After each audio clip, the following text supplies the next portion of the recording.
Hey guys, it's me, Rich. Everyone's talking about the latest assassination attempt on President Trump. This time at the White House Correspondents' Dinner, where a Secret Service agent was shot in the chest. Luckily, he was wearing a bulletproof vest and he will recover. Enough people have already talked about what happened. I want to talk about something else. Something is deeply broken in American politics when calling your opponent Hitler has become a standard campaign strategy instead of a sign that someone needs a long nap and less MSNBC. You're being told Donald Trump isn't just wrong, that he is an existential threat to democracy itself, a fascist, a dictator, evil incarnate, and someone who is one mustache away from invading Poland. But if you stick with me through this video, we're going to go over why that rhetoric is far more dangerous than most people realize, how it creates moral permission for violence, and why this game ends badly for everyone. Let's get into it. Hey guys, welcome back to RPW Media, where we hold the left accountable for their actions. Well, you know what to do. Hit that notification bell, smack the like button, and become a subscriber if you haven't already. Thank you. All right, there was a time in America when calling your opponent Hitler would have been considered a Looney Tunes hysterical person. Unhinged, something reserved for the fringe. Donald Trump isn't just wrong, they tell us. He isn't just a political opponent. He isn't just someone they disagree with on taxes, immigration, or foreign policy. No.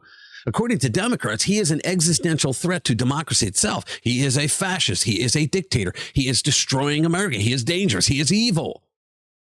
He is, depending on which MSNBC, CNN panel you're watching, apparently one mustache away from invading Poland. And then somehow they act shocked and stunned when some mentally unstable person decides that if Trump is truly Hitler, then stopping him by any means necessary becomes a moral obligation. That is what we call stochastic terrorism. And before the usual blue check brigade starts hyperventilating, no, stochastic terrorism is not somebody standing at a podium yelling, "Go kill this person." That would be too obvious. This is far more cowardly. This is when mass media and public figures, Democrats, repeatedly portray a person or group as dangerous, evil, or less than human, creating an emotional environment where unstable people feel justified in committing lone wolf acts of violence. Now, the violence may not be directly ordered, but it becomes statistically more likely because the target has been relentlessly demonized. And the beauty of this, politically speaking, is plausible deniability. You never gave the order. You just created the justification. It follows what can be called the 4 Ds: demonization, dehumanization, desensitization, and finally denial. And trust me, that last one is their favorite, because after the damage is done, after the blood is spilled, after the cameras show the chaos, suddenly everyone becomes a constitutional philosopher. Well, technically, please. Let's start with the phrase they love the most: threat to democracy. Notice how that isn't a policy disagreement. It's not, I disagree with Trump on immigration. It's not, I think his economic policies are wrong. No, it's apocalypse language. Senate Majority Leader Chuck U. Schumer said, "American democracy faces a test for survival." Now, that's not normal political disagreement. That is moral panic. Now, here is Schumer telling the world that Donald Trump wants to violate all of the laws, and that he's destroying our democracy. Give this a watch. There are those who believe that we are in real time living through an assault on the constitutional order. Do you believe that we are in a constitutional crisis right now? Yes, our democracy is at risk because Donald Trump shows that he wishes to violate the laws in many, many different ways. The good news here is we did put 235 judges, progressive judges, judges not under the control of Trump last. When were judges ever under the control of Trump? Guys, this is not normal political disagreement. This is moral panic. And when some left-wing lunatic hears this and decides that he's going to take matters into his own hands and try to kill Trump, Schumer will turn around and say, well, political violence is always wrong, but you know, Donald Trump pretty much did it to himself. Here is Schumer telling a bunny rabbit on MSNBC that democracy will be at stake if Trump disobeys the Supreme Court. Give this a listen. If democracy is at risk, that's a little different than what we're talking about now, even a shutdown, as horrible as it is. We'll all have to stand up and fight back in every way.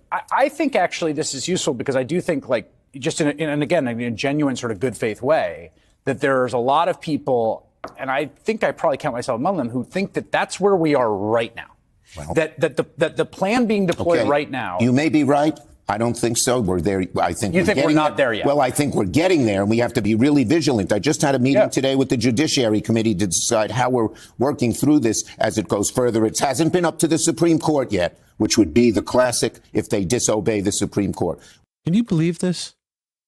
This man said absolutely nothing when Joe Biden gave the Supreme Court a double-barreled middle finger by telling the world while he was running for office for re-election that he was going to defy the court's ruling that he does not have the authority to buy votes by forgiving student loan debt. You remember that? Trump always adheres to judicial rulings. He just goes to the next level until he gets a group of judges that know common sense and they know the Constitution. This was another case of a Democrat planting a seed about Trump being evil. Now, here is some really dangerous language by Chuck Schumer. It's the most irresponsible thing I've ever heard, where he is telling poor people and black people that Trump and the Republicans do not want them to be able to vote. Give us a watch. I want to thank Senator Warnock. He's our lead sponsor of the John Lewis Act. When we fight for democracy, when we protect democracy, we got to fight fire with fire. We need legislation. These guys are undoing everything in every way they can. They don't want poor people to vote. They don't want people of color to vote. They don't want Democrats to vote. They don't believe in democracy. All right. These are the same people who stole the 2020 election. And they are right now fighting against the SAVE Act, which makes it easier for everyone to vote, but harder for people to cheat. He sent out a dog whistle to the lunatics on the street who are now going to think that Republicans and Donald Trump do not want them to be able to vote. And it's all based on lies that he pulled out of thin air. I mean, he's gone on to say things like Donald Trump has turned the entire federal government into a giant attack dog to go after his enemies. My goodness. Does he know about the lawfare that the Biden administration did, that Merrick Garland went after him, that he sent Jack Smith after him, that the people who went after him on state levels in New York and elsewhere, that they were seen going into the White House to converse with the people in the White House on how they should go after Trump? Really? I mean, after January 6th, Schumer declared this president should not hold office one day longer. How many lunatics do you think were gearing up? You know, I got to kill Trump. I mean, how many of you think were there? Schumer is the same guy who, after Trump was falsely impeached a second time, he was out of office already. And Schumer said he demanded that the Republicans hold a Senate trial anyway. You know why? A lot of people don't know this. Because Schumer, if Trump was found guilty, he's already out of office. He wanted to add another punishment to it. It said that Trump can never run for office again. That's what all of this has been about. Trump not winning in office. And now that he is in office, they're going to try and damage everything he does. Pelosi, she has called Trump an imminent threat. She wrote, "This president represents an imminent threat to both our Constitution and our democracy." I personally don't think Nancy Pelosi has ever read the Constitution and knows that we do not live in a democracy. We live in a constitutional republic. Again, this is not disagreement. It's emergency language. It's existential threat. The kind of language that people use when they believe extraordinary action is justified. Because if someone truly believes democracy itself dies if Trump continues as president, then stopping him becomes a form of patriotism in these lunatics' minds. That is the danger here. And here's where it gets even worse, because the Hitler comparisons are not accidents. They are deliberate. They are psychological weapons. Let's stop pretending otherwise, guys. You are not supposed to debate Hitler. You are supposed to stop Hitler. You're supposed to kill Hitler. That is the trick. If Trump is just another Republican, people can disagree. If Trump is Hitler, then violence starts to feel like resistance, right? They even use the terms resistance, not my president. Remember all that? That is why this rhetoric matters.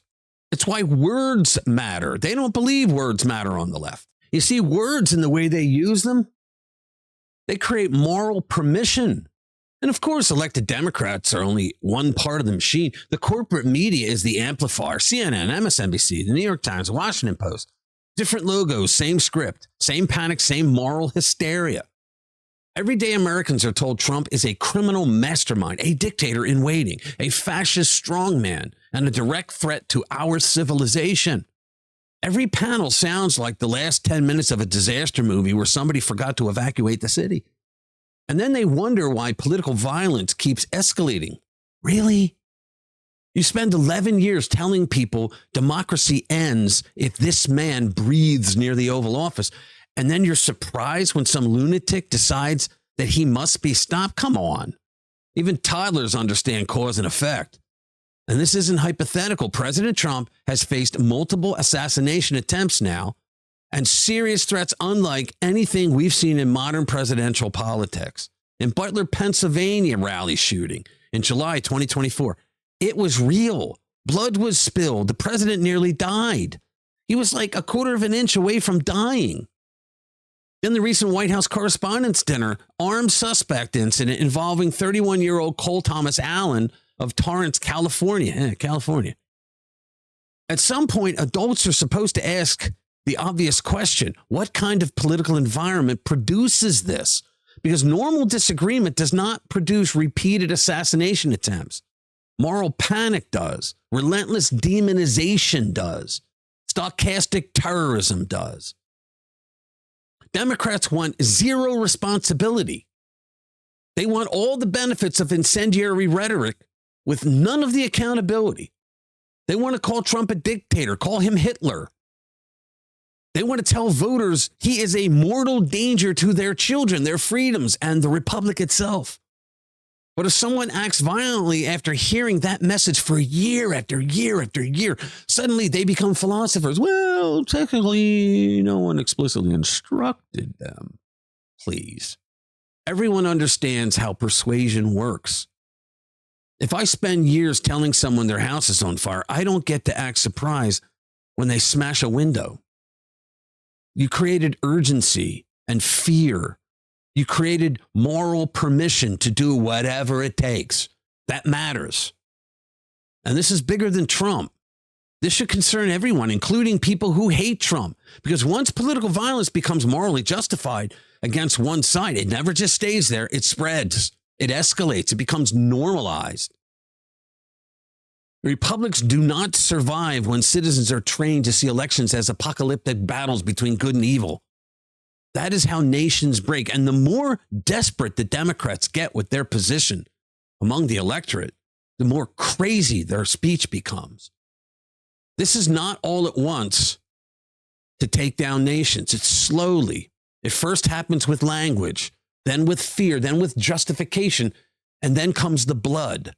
Here's a radical idea. Maybe political leaders should stop speaking like unstable Reddit moderators.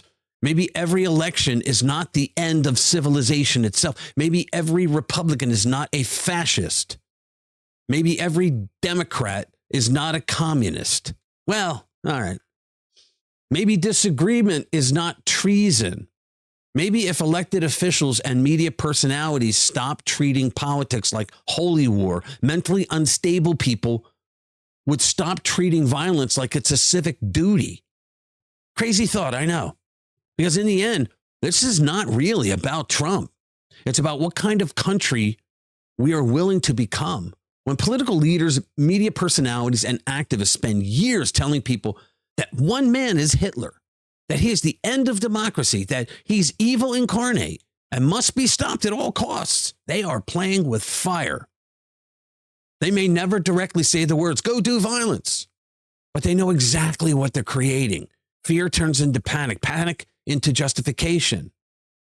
Justification turns into action when the wrong person decides they are the hero of the story. That is the danger of stochastic terrorism. And don't doubt me. That's what they're doing. They know that's what they're doing. Nobody calls the president of the United States Hitler without knowing exactly why they're saying it. It allows those pushing the rhetoric to keep their hands clean while the consequences play out with blood and chaos. They get plausible deniability while the country gets division, hatred, and assassination attempts. I don't care whether the target is Donald Trump, Barack Obama, Joe Biden, or anyone else. No political disagreement should ever be escalated into moral permission for violence. And that's what the Democrats have been doing for 11 years now.